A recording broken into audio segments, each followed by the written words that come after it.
Welcome to the Rose Invitational, presented by Rose Esports. We're here for a Diamond Division match between Oasis, Firestorm, and the Aces. My name is Temporal. I'm joined on casting by Franchise. Welcome, Franchise, to what will prove to be an interesting match. Hey there, Temporal. So yeah, this is a pretty evenly paced match here between the Aces and Oasis Firestorm. They are coming in at 2-1 each, and both coming off actually pretty easy matches on their last week here. At least coming in with 3-0 from the 3-0 victory from the Aces side, as well as a 3-1 in case of Oasis. So not really tested too aggressively last week. We'll see how they go going face to face though here.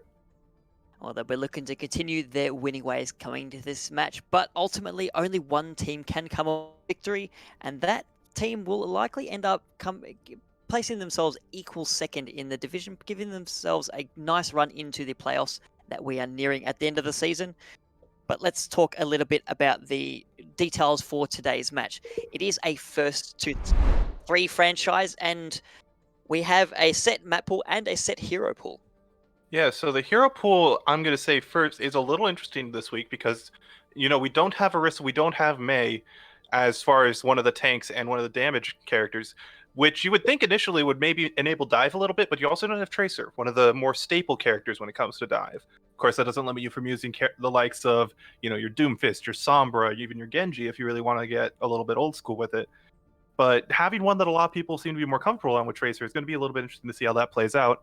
And then, of course, the last one that you don't have, you're not going to have Moira as one of your support options. So that also even enables dive a little bit more, just because you don't enable the brawl comps that Moira tends to enable.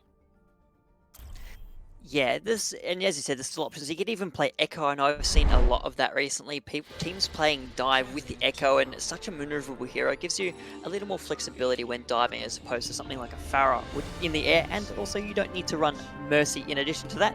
We are getting into the first map. The first map is Nepal, and let's introduce the teams for the side of Oasis Firestorm. We have Anubrak, Mac, Prism, Scythe, Octave, and Zedok. On the side of Aces is Thistle, Only Improve, Risky, Optic, BT, and Iceman. And Franchise is a name we all know and love sitting there on the Aces team. Thistle, who's been in the casting booth before. You might have heard their name a few days ago. Let's hope they're able to perform, because they want to come back in the casting booth without us needling them a little bit. Yeah, we did speak to Thistle a little bit beforehand, just kind of getting the lowdown on what kind of sort of plans they might be looking towards. And one of the ones he mentioned was that they were practicing a little bit on the account that Chengdu had been running lately, which was an Echo dive, but he told us that mostly what they might be focusing on is doing something along the line instead of doing Doomfist. Yeah, probably not the best idea to look at Chengdu and think, you know what, that seems like a good idea, because they're chunky. They have been the staple of, we're going to pull out the most unorthodox thing we can think of and make it work. And it's a bit up and down, so you don't really want that as good. You want to be right on top of things.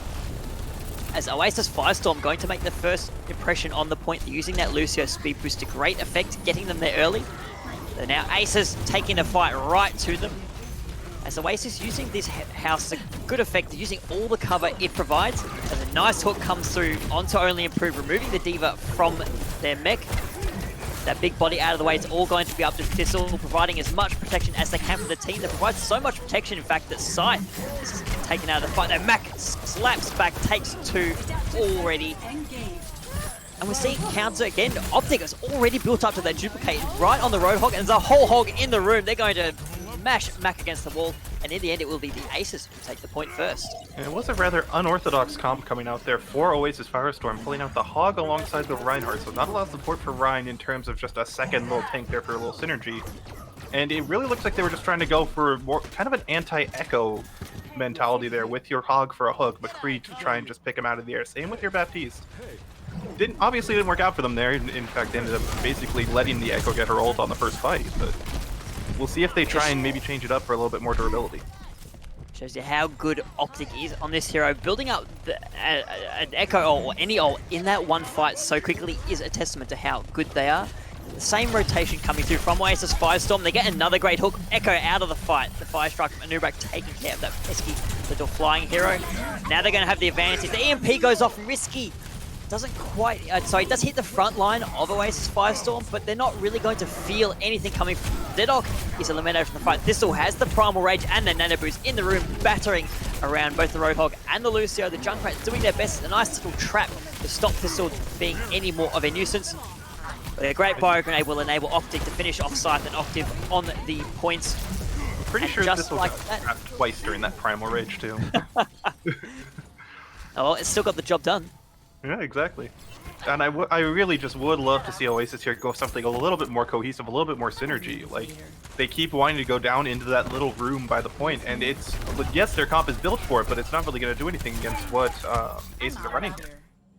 Now, particularly given that Aces is the nominal defensive team, Oasis Firestorm has to take the fight on the point, and all they're doing is going to do is expose themselves. As there's a rally to keep everyone from the Aces nicely armored up. Deadeye in the backline for Scythe takes Thistle out of the fight. Finally, it may be a little ray of hope for Oasis Firestorm, though Optic now in on the Reinhardt gets removed by the Tire, as does Only Improve, so no tanks currently available for the Aces. Oasis Firestorm looking to take advantage of the situation, which they do, capping the point as the Aces hit 99%. So if you're Aces in this situation, though, you just have to have the mentality of, we only need to take it once. They have to get all the way up in the full capture progress. Let's just charge our ults and take our time, and if we happen to win the fight along the way, great. Even better for them, Risky has an EMP. They may not even need to charge any more ults if they're able to get a now, that big is an EMP. interesting situation, though. Do you hold on to your EMP in hopes of maybe charging up your Diva Bomb or even your Echo's ult? Or do you just kind of use it and hope to win the fight off of it alone? We're not going to be charging the Echo. Optic sent back to the spawn room. Just a little delay, but Aces has the time to spare. It is interesting that they are staying on that Junkrat too. Like, usually when you see something flying anything, be it the Far or the Echo, you want to hop off of that Junkrat onto something a little bit more versatile than what he can do. Oasis Firestorm buying themselves a lot of time. The Junkrat, yeah, may not be working so well for them, but... Sorry, it is working so well for them, and when you're spotting Risky out that stealth somewhere, not going to get any opportunity to use the EMP. So they move in, hit 5 with EMP. Prism, the only person unaffected, but it doesn't matter. When you lose Anubrak at the start of the fight, you're going to have a very difficult time standing up against what the Aces are throwing at you. Now there's some more ultimates online. Prism's Riptire comes out. It doesn't quite get any value, and Iceman even hunts down the Junkrat in the middle of the Riptire. Mac is down. Now Aces are going to move on to the point, and they've got those big beefy tank ultimates ready and waiting for them. Thistle uses the Primal Rage to beat around. Anubrak's down. Oh no, gets thrown off the side. Can't charge their way back onto the point. Oasis still has control of the point. The nice stall coming out from Octave, but it will be dealt with. Mac is back in the fight on the Winston, immediately burned down by Thistle. They don't want to see any other Winstons in the fight. The point is flipped back, overtime burning down. Ace is in control. They're going to secure Sanctum. And that is just a situation there where it's always interesting on control maps when we watch them here, because as much as you'll see in later rounds who the stronger defensive team tends to be, just because, you know, one team tends to push the other into overtime a lot more often on their attacks. On control maps, though, it can go either way, just because it's really based on whoever wins that first fight. Because even if you lose that first fight and do end up retaking it, you have to be more aggressive there on your defense. You have to make sure that if they do retake it, it's not for very long. You just want to catch up. You're playing catch up on the percentage as opposed to trying to just hold on to it. Always a tough position to be in. Hopefully for Oasis, they're able to bounce back from that round and maybe even take first capture, though they might have trouble getting to the point fast with the composition they're rolling out on. That's the thing. That's the thing here when you're running a very unorthodox like brawly comp versus a very kind of pick together dive comp.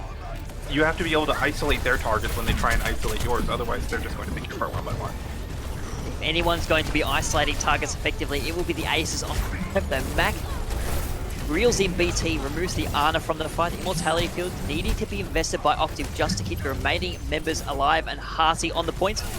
Prism will use that to great effect, removing Thistle from the fight. And Oasis Firestorm, they get the first cap as they have control all over the point.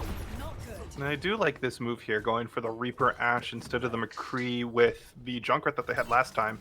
Just because not only do you have Reaper being able to present a lot more durability and protection for their, and like support really for their tank line more than Junkrat at least, Ash is going to be able to burst down Echo much more effectively than the McCree would at range. Indeed. And Optic at least going to benefit from those armor packs provided by Iceman. That's what you really want as an Echo. Just that little bit more survivability. They go low, that they have the Duplicate online. They're going to copy Optic. Thistle will move in, remove Zedok from the fight. There's no Transcendence going to be online in this fight. With Octave down, the entire support line for Oasis Firestorm decimated. The whole hog, just superfluous requirements. Yeah, if you're the Echo in that situation, really, Optic having no reason to hold on to Whole Hog because, let's be real, he's not gonna beat Roadhog by the time they get finished respawning. But unless he goes on some kind of adventure in the last 5 seconds of that duplicate. Yeah, that's what I want to see. I want to see the 6v1 Echo Roadhog ultimate wipe.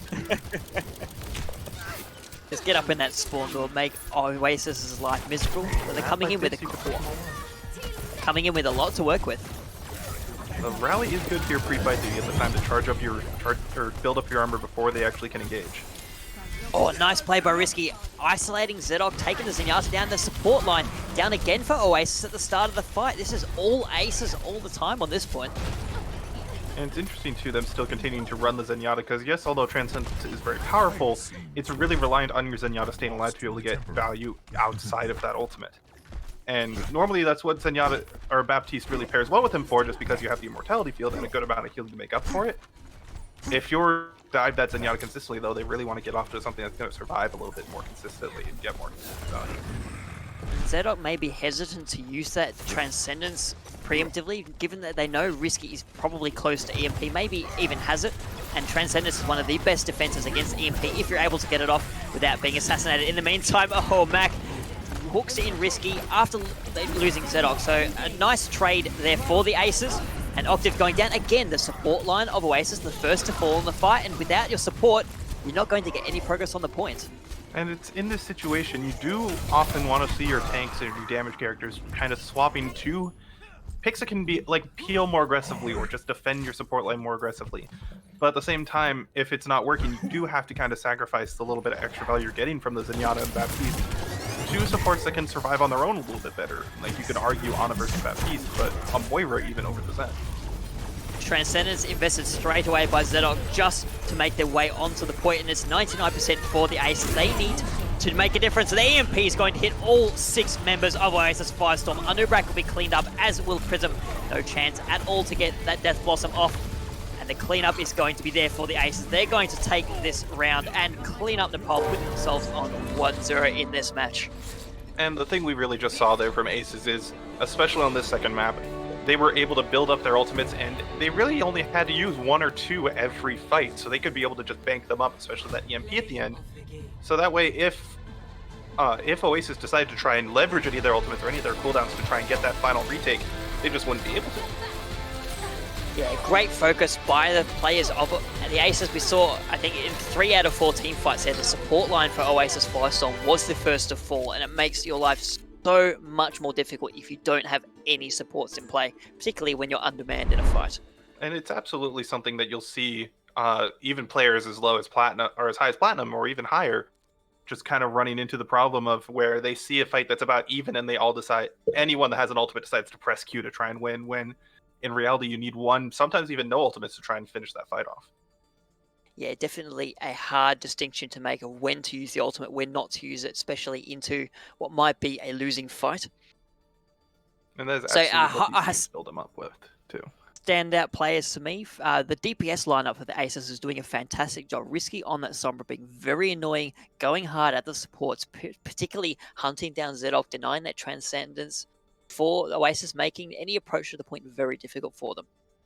Yeah, and exactly. I would honestly focus more on what Risky was doing on the Sombra there, just because he was like as much value as Optic was getting on the Echo for most of that round. A lot of it was enabled by Risky. A lot of their plays were enabled by by Risky's play on Sombra there, just because generally what we know Sombra can do, they can just get into places where they want to, and well, because Sombra can be invisible, do it where they will be unseen. And there were several times where Risky was just able to assassinate the Zenyatta from the Oasis lineup. Indeed, although there's some nice plays from Mac, took out the Sombra a couple of times. The Roadhog very wary of knowing that there is a Sombra around, knowing there is an invisible Sombra, watching out to hearing, listening closely for that decloaking sound, getting a couple of good hooks, and denying a good EMP opportunity for Risky. So the Roadhog, an interesting pick, not a common pick, but it worked out in certain spots for them. It's going to be something where we'll see if they decide to continue to play more to counter the Echo, to counter the Sombra with that Roadhog, or maybe go something a little bit more in between, something like a normal pick you'd see with that Reinhardt being a Zarya, so that way they can just kind of cover for the Reinhardt, cover for the hacks that are going to be coming out from that Sombra, and also be able to get a little bit extra charge from the Echo just sliming or launching in their sticky bombs every now and then. Indeed. So the next map we selected by Oasis Firestorm will be an escort map, and it appears they're selecting Route 66 franchise. So Route 66 being more, it's a very interesting escort map to me, just because it's not perfectly attuned to one like specific strategy like some of the other ones. Like, we think you think King's Row, you think, oh, it's Reinhardt Zarya, it's a brawl comp, we're going in. Like, that was the Goats map back when Goats was the thing. It was all brawl all the time there. But Route 66, like, you can make your arguments for dive, you can make your arguments for bunker, you can make your arguments for just pure brawl on the streets. And so it really depends on how each team wants to play it. Of course, once one team is outplaying the other, then you have to make the decision to switch. Indeed, and given the Aces' prevalence for dive, which they've shown off already, Watchpoint Gibraltar may have been the wrong pick given how dive heavy that map tends to be. So a nice safe pick from Oasis Firestorm. Hopefully they can make their ground-based composition work. And they will be on the defense first, so we'll get the first view of what they are running. Yeah, it was absolutely the situation where, if you look, just knowing how much like how King's Row is just purely almost always brawl all the time, same reason Watchpoint Gibraltar almost always favors a dive comp, so you just think whether we're stronger on one map or the other, we're not putting them in a situation where they're going to be stronger. Indeed. Aces looking like they want to stick with what the composition that worked, that Sombra dive proving so effective. The Oasis Firestorm. That's alright, they're on the attack, they can wait. Oasis Firestorm rolling out, they're rolling out on double shield. Prism's still on the Junkrat, but they've swapped their tank line over. Now, they are keeping the Reinhardt, they're just swapping it over to Mag. I do like the Sigma here just because he is going to have a much easier time peeling than Roadhog. Yes, he doesn't have the stun from the hooks, but he's going to have a much easier time just maneuvering and using his shield to help protect anyone when they get dove. And that kinetic grasp can deny a lot of value from the side of the Aces if you can absorb the right at the right time. Risky going on an adventure, just checking out what Oasis is running and where they are running it. I wouldn't be too surprised if your Aces defending team holding on the top of Big Earls. And this is a situation too where Risky can get a lot of value out of the Sombra just because both their tanks are very susceptible to being hacked. Oh, Optic tried to go in and assassinate someone in the back line for Oasis. Scythe was there already waiting for the Echo to dive in. You can hear Risky plinking away with that SMG, trying to hunt down Scythe. McCree currently doing a good job. As Thistle dives in, cops at the bio grenade for their efforts, forced to back away onto the bottom of Big Earls, jumping up and down, being a nuisance. So far, Oasis Firestorm content to let the cart roll forward. They're not going to get down and engage just yet. They're waiting for the perfect opportunity, waiting for someone on the Aces to be isolated. But they don't want to wait too long. Thistle has that Primal Rage at the ready, as does Iceman with the rally. The armor going to be invested. Thistle on top of Big Earls, getting in there, getting busy, trying to Tesla Cannon multiple members down, and that will make room for Optic to come in, take Zedok out of the fight. Prism dies in the middle of the Riptire, and Thistle's Primal Rage going to batter around the new bracket. Sigma not long for this world. And just like that, Aces finish point A. We just saw there, Oasis really playing a little bit too passively there. You want to ideally take that first fight right at the corner there, so that way, even if you do get instantly wiped or even stagger a little bit, you can usually regroup just in time to contest their very end. They can Risky, not quite at the EMP yet, but making very aggressive moves in order to get there as soon as possible. The Aces want to get as much progress through point B as they can before being stopped. It is interesting to see Prism here playing the Junkrat just because he's not particularly strong against dive, while also he's not really a priority target for Aces. Oh, the Deadeye takes BT out of the fight. The Ana could not get behind any cover quick enough. Nice play by Scythe there. That's going to stall out the Aces just a little as they wait for the Ana to return to the fight, but they've got so much to work with, franchise.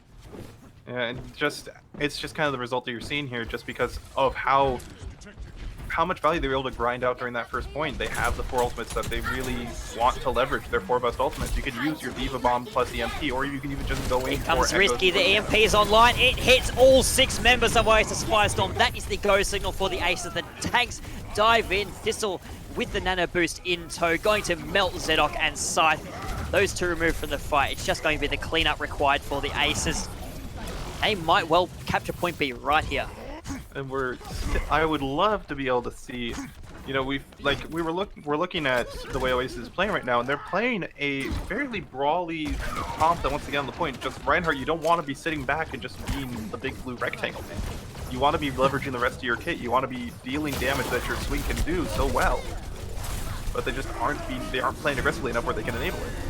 Oh, the Oasis investing into this fight. The cart, though, has pushed through to the end of point B, so I'm not sure you want to give away ultimates like the Gravitic Flux. You're not going to get any value anyway, so questionable ult usage by Unubrak.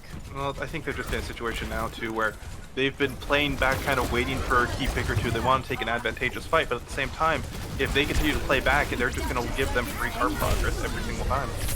Optic copying the Sigma. They want to show Unubrak exactly how to use a Gravitic Flux. Going to be supported by the rally from Iceman, and the rest of the Aces are marching forward. The Earth Shatter coming out from Mac, not going to get any value as they fall at the end of the fight. The Aces clearing so much room in point C right now. And this is just, you know, a lot of times I've seen in matches here where the more aggressive team will usually be the one that is able to come out on top. And we're kind of just seeing that shine here because it's either the team that forces the first switch or the team that can take as much space as they want. And really just being forced to switch and it's not really coming Oh, out. the Riptide came from spawn. Risky spotted out in the high ground. Great play by Prism to remove the Sombra from the fight. Not going to be worried about an EMP, at least for the next 30 seconds. And with that, the Ace is going to retreat. And that's going to be enough to force them to at least be able to stabilize a little bit here. The question is, though, of course, you have a lot of just ability on the Aces to be able to get around the front line here if they really want to.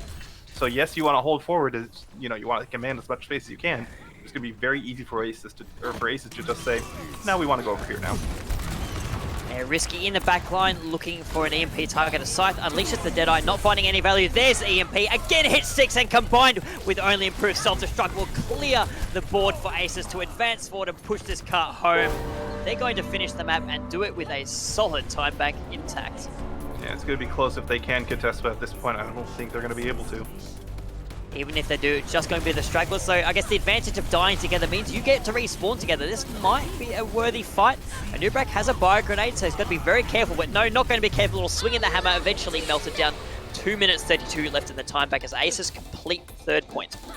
So we'll see how this will be our first real chance to see Aces on a defense where they can't necessarily play pure aggression like they have been most of the time here. Of course, on that first point, they can sit in Oasis' spawn if they really want to, but they're really going to not push much farther than that first corner unless they're chasing down stagger eliminations. Look, I want to see the Aces do that. It's worked occasionally. You even see an Owl every now and then. A team is able to put a significant damper on any attack by holding at the spawn gates. And you know, Well, for the Aces, why not? If you're running dive, why not? You've got the best opportunity to do it there. And I mean, it's basically the reverse of what Oasis did too. They held back and they let the cart get free progress up until the very end when they decided to contest. If you're Aces here and you hold and just push as aggressively as you can past that first corner, that's fine by you, because you just get into a situation where, sure, they wiped us, but they're barely passing the first corner now. We'll respawn back in plenty of time to get 1, maybe even 2 more fights. I get us home safe. Optic taking a dive off the side there, just baiting Oasis Firestorm, suggesting they're running the Soldier 76. But no can do. Aces willing to run this dive composition on top of Big Earls. Yeah, and you usually see that trick done with a Pharah, honestly, where someone in spawn will just blow themselves up and be like, oh no, we have a Pharah, but it's interesting to see it with the Soldier. And we're seeing a change come out on the DPS lineup from Oasis Firestorm. So I guess they did really get sick of that Echo play, apparently, pulling out the double hit scan to try and take care of him. Risky spotted out, going to have to translocate away. These tanks for the Aces holding on the high ground. They're playing a game of fire with Mac, who has the hook, brings Thistle in, gets one scrap gun shot right into that Winston's face. This will force it back away, but the healing is there. They're not going to be there for risky. Prism removes that annoying Sombra from the fight. Echo down, a great hook from Mac. The Oasis Firestorm making so much space for themselves. They could end up setting a solid first point attack time just as the Aces did. And what's really going to come down to here, I think, is going to be Mac on that Roadhog. Just because you have a situation where you're playing him, honestly, a lot for the ability to take out these softer dive targets, especially the Sombra and the Echo. If he's landing that value consistently, it'll be able to make up for the lack of durability on that front line without something that could like more directly back up the Reinhardt. The re-engage opportunity now available for the Aces. They've got that fast diving composition. They're going to get back. They just don't want to miss time as this class's cart is awfully close. 1 minute 29. Optic out of the fight. Iceman, a great start to the fight by Oasis Firestorm. The Deadeye in the back will make sure that Oasis is able to complete the point. There it is. Optic's going to have to get out of there just because they don't want to get staggered. Well, but you have a situation here where Prism pushing up a little aggressively here. They're going to try and take the same aggressive route that we saw Aces take on the last fight, or the last round. And we'll see if they can pull it off. Of course, Risky going to have a hard time staying hidden in that situation, and they're going to just have to kind of run away. Sombra's not having a fun time, but only up to 60% EMP after the first point is captured. So Oasis Firestorm are doing a great job of countering that hero. And then at this point, you almost just want to go in as aggressive as you can if you're Risky and just kind of live up to your name and get that. What an Earth Shatter! Takes BT straight out of the fight. The follow-up is almost there. Nubrak swinging that hammer. Forces the rally out of Iceman, who's very low. They end up giving their life for it. They may be too aggressive with too little support. Scythe, however, has the sightlines they need to remove two from the fight. Prism over the top, taking Thistle down with a nice shot to the Winston head. And only Improve being knocked out of mech. This aggressiveness has paid off for Oasis Firestorm. And we're kind of seeing just kind of the downfall that some dive comps can have. Of course, even with only Improve being able to take out Prism there, you're not going to have as much durability, so where if that initial dive doesn't follow through, you're going to struggle to really continue on, especially if you lose one or two people on the process. Oh, the Aces are back. They're going to get another engagement. The EMP over the top hits the entire tank line from Oasis Firestorm, removing so much protective utility. Optic copying that Reinhardt's going to be swinging away, but not finding many targets to swing at. No Earthshatter going to be available, though it's not required in the end. And that's just like I said, you know, in that situation, they were able to take out an Uberak very quickly on the Reinhardt there, and that was enough to be able to kind of break open the floodgates in a way and just get them the opportunity they needed to start tearing apart the team 1 hero at a time. And with the change for Thistle onto the Reinhardt, the dive is all of a sudden gone for the Aces. They want to take the stand-up brawl, and that they do on the bridge. Both Reinhardt swinging at each other. A great biotic grenade coming out from BT onto 4 members of Oasis Firestorm, but the rally from Zedok will ensure they are all able to survive, removing Thistle from the fight. Another great bio grenade coming from BT. Another 4 members hit, but there's no follow-up available. Oasis is low, but they're going to complete the second point. And that's kind of the downfall of Bionade. You know, it's probably the strongest ability in the game, just being able to, you know, cancel out any healing that you wanted to. But there needs to be follow-up to it. Ana on her own can maybe get 1 or 2 people with it, and that's about it. So Oasis Firestorm, after their defense, things are looking a bit dicey for them, but their attack right now on par or maybe even better than the Aces. So it's really going to come down to, at this point, how well Aces can adapt. They've been switching a little bit better so far. We'll see if that keeps up. Pulling out the McCree here, just trying to counter more at range as opposed to going for the risky plays of Sombra. Oh, the Earth Shatter not quite blocked by Thistle, but the shield is still there, and an even better Earth Shatter coming through from Thistle, who follows that with a Fire Strike, building up a lot of damage, able to take a Nubrak out of the fight. And with Octave down, it might be over for this push for Oasis Firestorm. And it's something that you'll see in a lot of fights where there's a Reinhardt on Reinhardt matchup. There are 2 ways the fights tend to go. It's either whichever team has the Reinhardt die first, it's basically over, or you'll have the other team have their Reinhardt be the last one standing because everyone else got picked off 1 by 1. Generally so far though, it's just been the Reinhardt's dead, the team is going to slowly get picked apart fight so far. Indeed, you mentioned the ability to adapt before. Optic has the Duplicate online, the truly adaptive hero in this game, ready to go. And those adaptive circuits are engaged, copying the Reinhardts, and now 2 Reinhardts in play for the Aces. Two big, beefy bodies with those hammers swinging away, supported by a great bio grenade from BT, which will remove Anubrak from the fight. We saw And this again, Optic side there trying to get a little sneaky. And you can afford to do that if you've got Optic there being the... Exactly, and it's a situation too where, maybe not necessarily with a Widowmaker, but I've seen people do it with something like a McCree, or really a lot of different ultimates I've seen people pull it off, where their entire team may be pushing you hard and just applying way too much pressure for your team to win, but if you go behind and you get 1 or 2 picks, that can get up to turn side. Indeed it can. Seeing some ultimates come online for the side of Oasis. The rally is out first, but a bomb from Only Improved will remove Octave and Prism from the fight. It's currently an even trade as Only Improved wasn't allowed back into the map. Zidog and Thistle going down. Still an even trade for both teams. Anubrak with the Earth Shatter, but not going to get any follow-up from it. Gets taken down. And now the reinforcements are out for the Aces. Mac doing what they can, but the Roadhog not long for this world. And what we're seeing now too is Mac's Roadhog pick, although he's been getting consistent value out of it. They're in a situation where one of the heroes that they were countering with, really 2 of the heroes they were relying on the Roadhog to deal with the Winston being gone as well as the Sombra, and now the Echo gone as well with the switch to Torbjorn. They aren't really getting the value out of Roadhog as much anymore outside of just the consistent damage with shotguns. No, you're not. And the Deadeye is on the field. Risky's built that up quite quickly after changing from the Sombra. It's going to clear a lot of spaces. Prism, oh no, I think might have copped a little bit of that Deadeye as they pulled out their own, eventually finished off by Only Improved.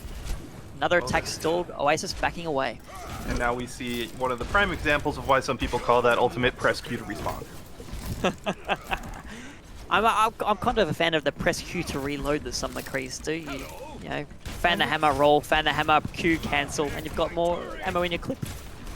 Just all down to situational use of it too. Sometimes you won't really get a good situation where you can get a good flank or you can get some protection while you're using it. Other times you can actually afford to hold on to it. Great bio grenade there at the start of the fight from BT, plus the nano boost onto Thistle. That Reinhardt pushing forward. Has the Earth Shatter ready, but may not even need it right now as Mac just gets away with their life. What we're seeing here really is just Oasis, or not Oasis, Aces really playing to the part of the map that they're on. You know, they were playing for pure dive when they had the kind of distance that they could to pull around. Oh, what an Earth Shatter! Oasis had to go to the car as overtime was being triggered. Thistle was just waiting for the opportunity to lay down the hammer. The rest of the team follows up. The cleanup is there. Aces going to hold here on Route 66 and put themselves on match points. Yeah, absolutely. Aces there, like I was saying, they were playing to the way that the map was shaping out. Those first few points on the entirety of the attack and those first couple points on defense, they were able to kind of play more into their dive because they just had the distance to play around. But on that last point there on defense, they had the kind of close quarters that they weren't. Then they saw that they just weren't going to get away without having the durability that dive was providing them. So they were able to change it up, play a little bit more range, play a little bit more durable, and that ended up working out for them. Indeed, but Oasis has sort of adapted to the dive that Aces were throwing out. On the first 2 points, their attack was even stronger than the Aces was, which I was surprised to see given how the first map and a half of this match went. But they did end up reducing Risky to really having no impact in the game. That Sombra was building up EMP very slowly. Yeah, they got one off, but it was about a point and a half in. And when you're running Sombra, you don't want to be building up EMP that slowly. So a nice, nice adaptation to the play style of Aces made by Oasis. And it's kind of just what you'll see in situations like this. The team that adapts the most will usually end up being the one that can pull out more advantages. Like we've seen Aces be able to pull off different things here. Now it's Oasis' turn again to swap again to try and counter. But Indeed, at this point, we'll see how it goes on the next map. Because, we've seen dive, we've seen a little bit of brawl from each. We'll just see what Oasis has up their sleeve to try and counter the Aces when they decide to go a little bit. They will be going brawly, seeing as we are going to assault. The choices are Hanamura and Volskaya. It looks like they're going to Hanamura, but first we're going to take a little bit of a halftime, even in recording sense. So we're just going to take a quick break and let the Aces kind of catch their breath and let Oasis kind of lick their wounds for a little while.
So anyway, Well, Temporal, I wonder if Thistle's going to manage to get trapped twice in the same ultimate again so far during this game.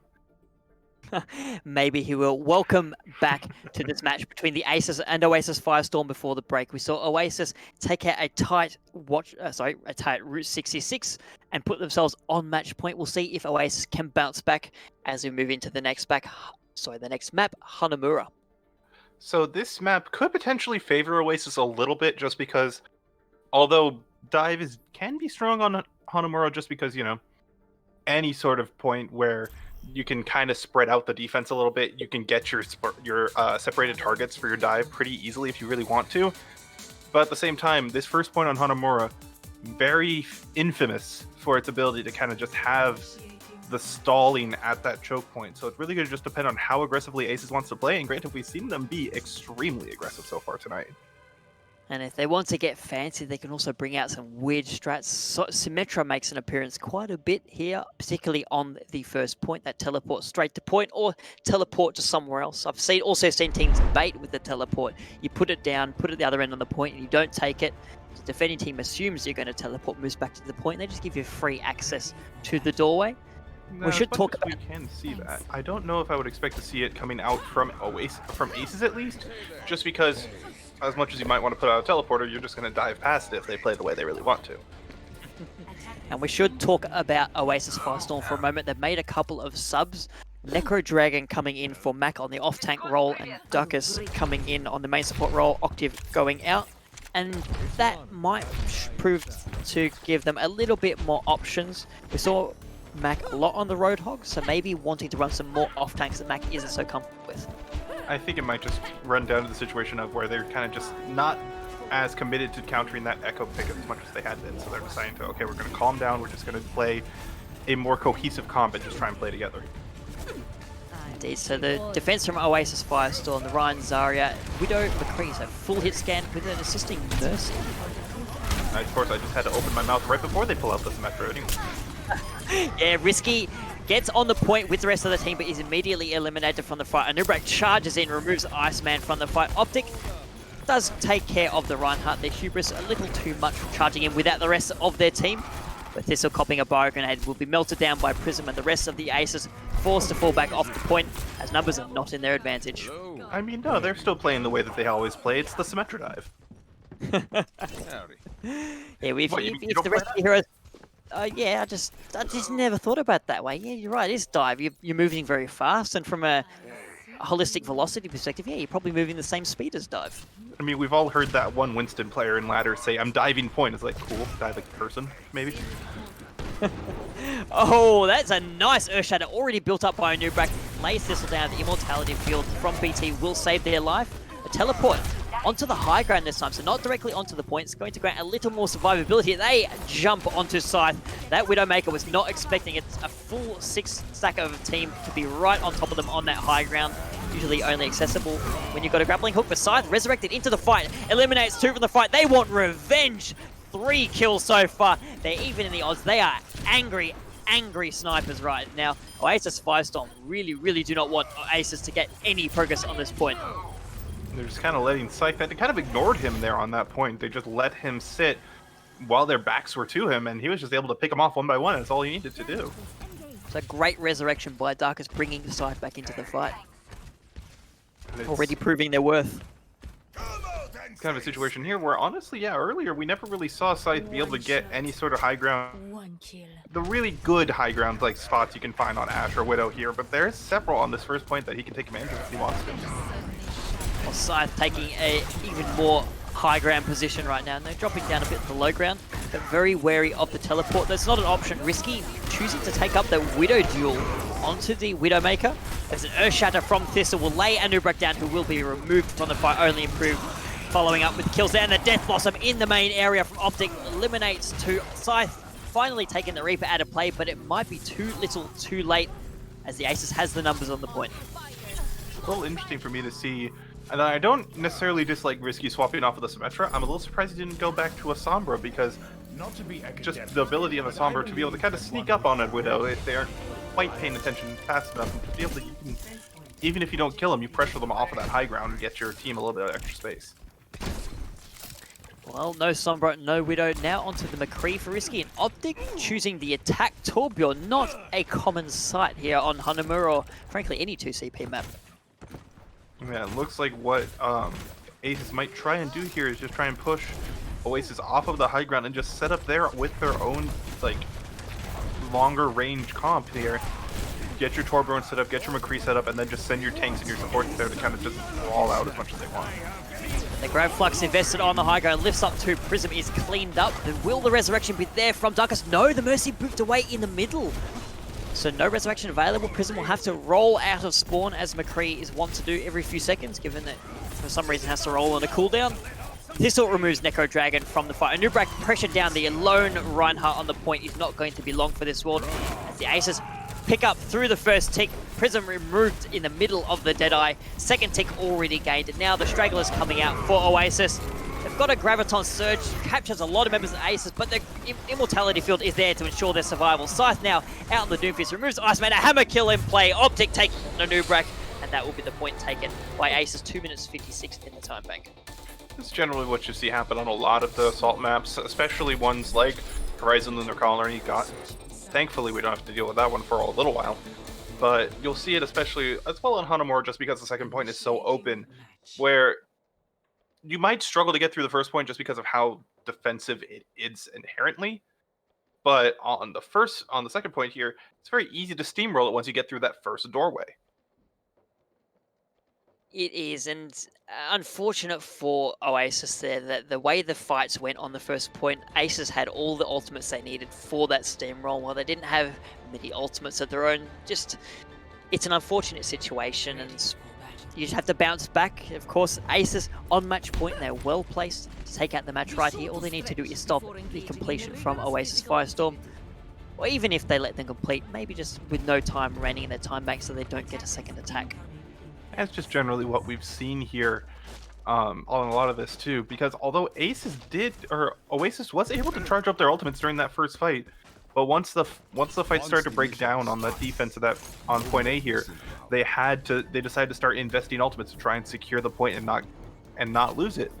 But in reality, it appears that they probably would have been better off just trying to hold on to those ultimates and just use them for that second point defense, knowing how quickly you can kind of use that momentum to just escalate. Well, we talked about weird Chengdu-like dives coming out from the Aces, and it looks like they're going to give it a little practice here on their defense. Talk us through this composition, if you can. And only very few people will understand it, even myself. But Optic making great work. The Sticky Bombs taking the Symmetra and the Lucio out of play. Oasis going for a teleport strap, but it's not working out. Thistle described it to us as a very tilting comp, and that's really the best way to describe it too. It's a lot of disruption, it's a lot of burst damage, while still being very durable. You have the armor packs on the Brig, of course, you have Echo being the slippery character that she generally is, but you also have Doomfist and Hammond in there knocking everyone around and generally being able to be hard to kill as well. And Zarya is just there to kind of keep everyone up in an emergency. So no more Symmetra. Prism onto the Echo, wants to at least match that hero, Mano and Mano. Though they are removed from the fight, BT with a Skyborn Bio Grenade, removing the Echo. Iceman getting the kill onto Zedok. This attack might be over before it started. Prism back in the fight, Scythe removing Risky, but Optic back over the top, removes 2. Optic is doing such a phenomenal job right now on this Echo. Now it'll be interesting to see, like, if Oasis does manage to take point A here, where and how Aces decides to adapt. Because if they do, they could potentially try and stay on this dive comp and just meet Oasis in the middle there, right outside of the gazebo, outside of the shrine. And just constantly dive and meet them out there. Because much like on Route 66, if you meet them early, you can still get that chance to regroup and go for the contested point. That in mind, still amazingly no ultimates online for either team. But we're getting very, very close to some. Thistle has the proximity mines built up. As a Nubrak is the solo Ryan on the point, surrounded by members of the Aces. Necro Dragon, though, removed from the fight, as is Risky. So a trade on either team. The Deadeye from Scythe, removing Thistle. A great start to this attack for Oasis Firestorm. They've got the numbers they need. They lose Darkus in the meantime, as Optic is forced out of the duplicate. And Iceman down. The Echo going to be removed. The Sticky Bombs, a post-mortem kill, but in the end, it will be Oasis capturing point A. And I do see the reasoning for pulling out Hammond on the first point defense, especially. Just because there is that big bell where, worst case scenario, you can just spin and try and hope to stall. They are going to stay on it, though. So it's interesting to see them set up on the high ground here, just because you don't really have as much brawl as you would like to be able to just hold up there. But it does still make a good staging ground for where they want to jump on. And of course you have a lot of ultimates at the ready. Thistle has the proximity mines, can cover the point. Risky, the meteor strike can land anywhere, anytime. See what this decides to do. He's playing very aggressively. It looks like he might try and knock a few people into his team. He may have that. Check out where he's hanging out behind Here them. he comes. He's bouldering through the proximity mines in that tight little hallway, going to take care of a Nubrak at the start of the fight. The hammer, the Earth Shatter comes through Necro Dragon, but they get the while they get the charge onto Iceman, they're going to be eliminated from the fight. So no follow-up coming through, and in the end, only one ultimate needing to be invested by the Aces.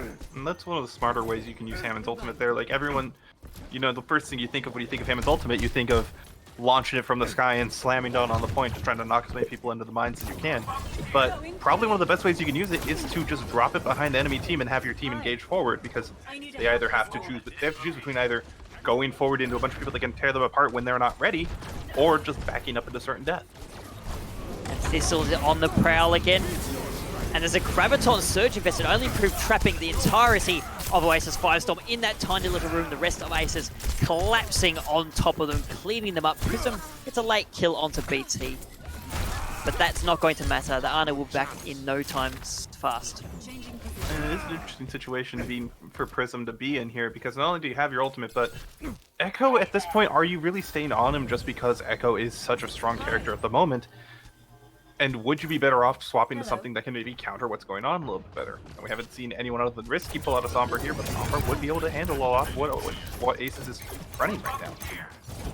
Well, if there's a fight that Oasis Firestorm wants, will have an advantage for, it may be this one. They have both their supports in line, including that crucial rally. So the rally from Iceman will be invested, prompting Zedok to use their own. The Duplicate is on the field, another Brigader for the side of Oasis Firestorm. Prism copying that. Scythe uses the Deadeye to remove BT.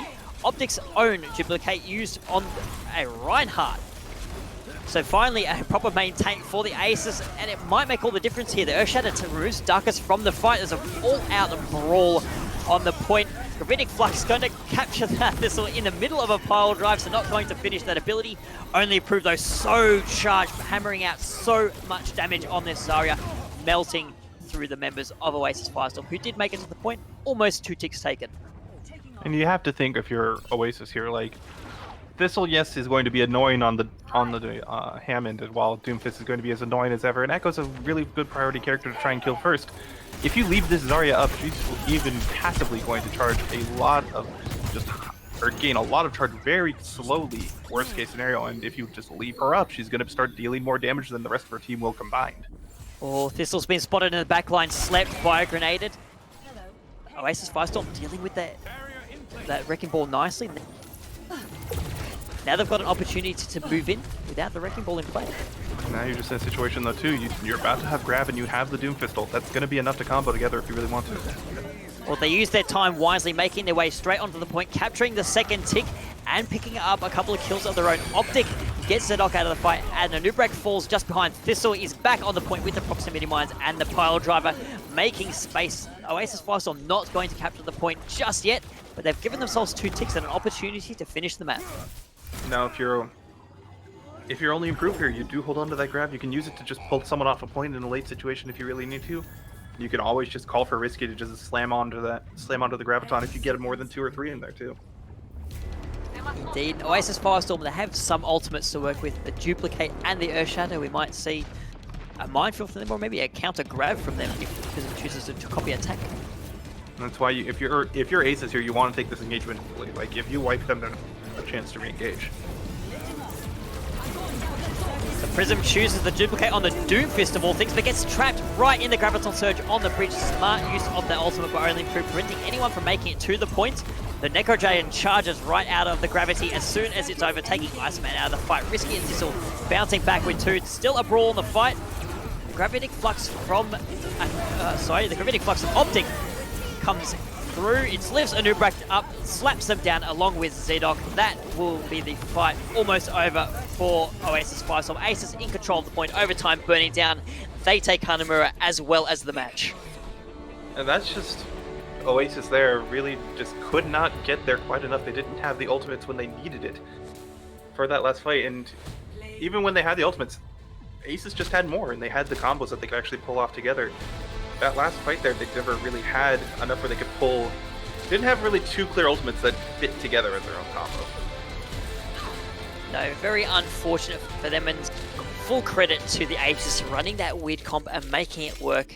Yeah, it's a weird comp. It can be hard to use. Then, as many teams that face Chung do know, it may look weird, but it still boggles the mind. You think, how on earth do we deal with that? And Firestorm had no answer. Yeah, absolutely. And it's just a situation where, unless Firestorm knew it was a potential option that they might face it, they really had no way to prepare for it. They just had no reason to. No, if you're spending all your time preparing for a match and assuming the other team is going to run a weird composition like that, you're probably not making best use of your time. Better off, certainly better off practicing what you're good at or what maybe the meta is right now that most teams will be running against you. Absolutely, and we had it's something where there's a little bit of power that the off-meta comps, we'll call them, have, because not only do their own little synergies, like we saw it with Clockwork comp when that was a thing. It's not only so powerful because of the little built-in synergies within all characters here, but also you have the options of just that first moment of surprise, and once you have that, you can just continue to build the momentum. And on top of that, it's also about what your players are good at. If your players specialize in a particular hero that's not necessarily meta, it can be beneficial to run them on that hero if your comp supports that. And that's what Clockwork did to great effect. That's kind of what Chengdu does. That's why they have Aimeng on the Wrecking Ball. He's just so good at that hero. And Thistle doing a fantastic Aimeng impression in this match, being an absolute nuisance, bouldering through, dropping their proximity mines in places where Firestorm could not get away from them. Absolutely. And I think that's kind of what we saw from Risky here today, honestly. The same thing with that Sombra play. They were just pulling out, it's not necessarily a meta one, but it was something that they were just playing so well that they were able to make it work. And it worked to great effect. Indeed, they did. And even once they swapped off that Sombra, they were still doing a great job on the Widow, on the McCree. The Doomfist coming out there and being absolute terror to the Oasis' attack. And but I can't go past right now. Absolutely. The support line from the Aces. They were doing a fantastic job. BT, particularly on the Ana, was nailing some phenomenal bio grenades. I wasn't just seeing one or two team members of Oasis Firestorm purple. I was seeing 3 members. I was seeing 4 members purpled. Yeah, absolutely. It was usually 3 or 4 every single bio nade that came out. But of course, Temporal, we've seen it where you have these key players that pull out different things, whether it's just, the flashy plays like we even saw from Oasis's Widowmaker at the end there, these big flashy plays that can win you a fight on their own, or it's just the pick that can kind of enable the rest of your team. Now, we were talking about different things going in and out there where people wanted to, we had some flashy plays, like Optic was pulling out great plays there with the Echo for pretty much the entire time, but I personally, I'm partial to the guy that enables the entire team, if that makes sense. And Risky, we saw a couple times there, especially if we remember on Route 66, that EMP into the Diva Bomb there, that enabled the play of the game. And that, not only that, but it also really just, every time they were on Sombra, Oasis had to adjust to it.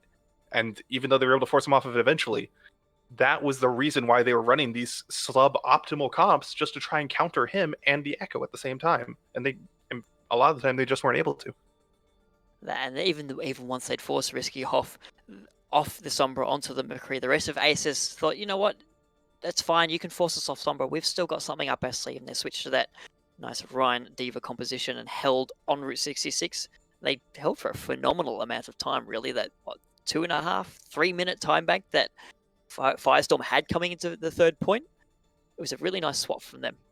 Yeah, exactly. And they were able to play around it. And it was, like I said, it's all about the flexibility, and they were able to pull it off. But so we're going to... we're going to try something a little bit new here. where we're going to pull a couple of members of Aces in to do a little bit of a post-game interview. We're going to start with, I believe we're going to start with Drac, who is actually one of the coaches for Aces, alongside, I believe, Thistle. And we're going to just kind of get a couple of questions with them, and then we're going to pull Risky in because he was our MVP.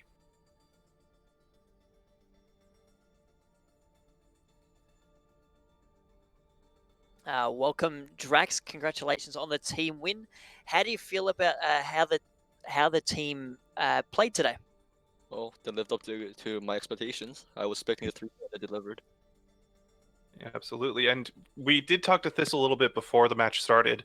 And he said one of the things you guys were going to be focusing on was that Sombra dive, and it did work out really greatly for you. But he did also mention the crazy the Chengdu comp at the end that you guys pulled out there. Was that more of a way, kind of a mentality of we're going to test it out, or was that kind of a matchup where you thought this is actually our best option here? Well, I just got bored of coaching Brawl. Right? No one wanted to play Brawl, so we just said, hey, look, let's just abuse Sombra, and then we can win the game playing a fun comp.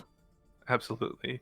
Yeah. And he even described it as a very tilting comp, and I think we all can see why, just with the amount of crazy disruption plus burst damage that can be enabled by that. Yeah, of course. Half of the game is tilting the enemy team, right? Yeah, so it's a very mental game, and I think you guys definitely played that very well today. But well, thank you, Drac. Though that was a really great showing though by your team today, and I would love to see you guys continue to use that Chengdu comp. And don't worry, just see us in finals. Oh, we will. Thank you. Okay, let's move on to Temporal here real quick. We're joined also by Ricky and Thistle, who were two standout players in the match today. Yeah. As I can't figure out how to unmute them. So I'd like to start by chatting to Ricky. How much do you enjoy playing Sombra? I mean, you put it to great use. Is it a hero you'd like to play, or you just play it because it's a little busted sometimes? A bit of both. I'd say a bit of both. I find it very enjoyable in tilting the enemy team and having fun myself. So, that's just how it is. Yeah, and I personally, as someone who also enjoys playing Sombra a lot, it's really satisfying to see, like, anytime there's a big EMP combo. Now we saw it happen with the Diva Bomb on Route 66 earlier, but is there a better ultimate or something you appreciate comboing with EMP more, or is it just always Diva Bomb? There's always EMP Shatter, EMP Diva Bomb. There's many things to combo it with. It really depends on what's the situation at the moment. Absolutely, and it really showed, because I think it was you and the Echo play that we saw from the rest of your team, where you forced Oasis to basically have to swap around you, and that was really why you guys won today. Hell yeah, pretty much it. Yeah, and back to Thistle here real quick, just because we wanted to bully you a little bit. We did notice early on during Nepal. During Nepal, you did manage to get trapped twice during the same Primal Rage from their Junkrat. Look. They're labeled bear traps. I never knew how effective they would be against a monkey. It's extremely misleading. It's a bear-sized monkey, right? I mean, sure. But I survived, right?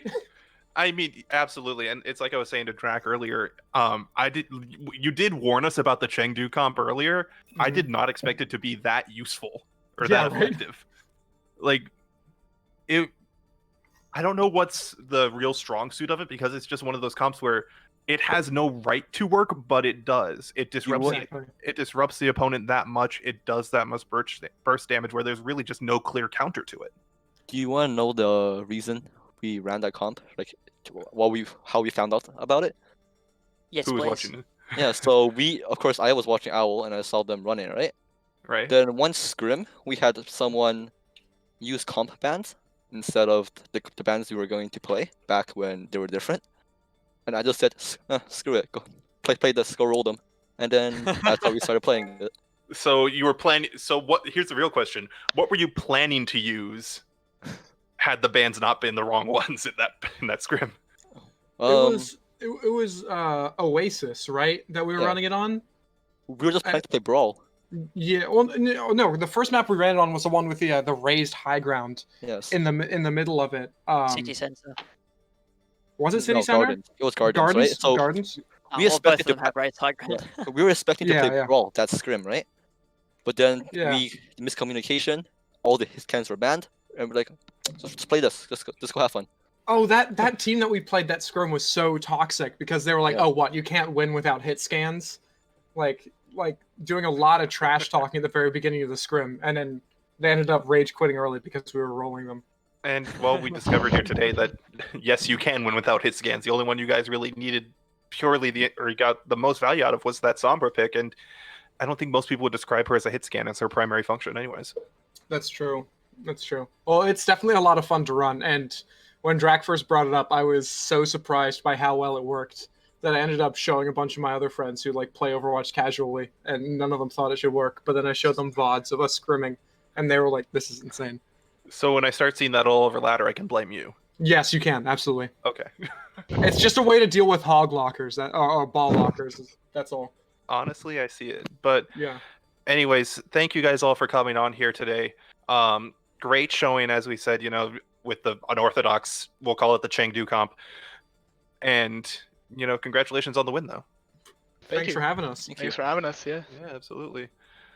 So we'll kind of start to close things out here. As you guys saw, though, Ace is absolutely managing to just play the game that they wanted to play, playing their aggressive style no matter what they were on, and winning it 3-0 here today. As they move on to a 3-1 record now, of course, Oasis, because of that, dropping down to 2-2. Any closing thoughts, though, Temporal? So Ace is well placed for the playoffs. They are currently up in equal second. So we will likely see them again come playoff time. I don't think there's much chance of us not seeing them. Other than that, thank you everyone who joined us, and just a quick shout out to everyone who joined in. And if you want any more information on the Rose Invitational or what Rose Esports is throwing your way, we've got our website, roseesports.org. We've also got the Twitch at the Rose Esports, Twitter, the Rose Cup. And if you want to support the organization and contribute to the prize pool for the end of the season, you can support us on Matcherino, either under the Rose Cup or Rose Cup Invitational. Both names lead to the same place. On behalf of myself, Franchise, and SilentMarine on production duty tonight, thank you all for tuning in. Good night. Bye.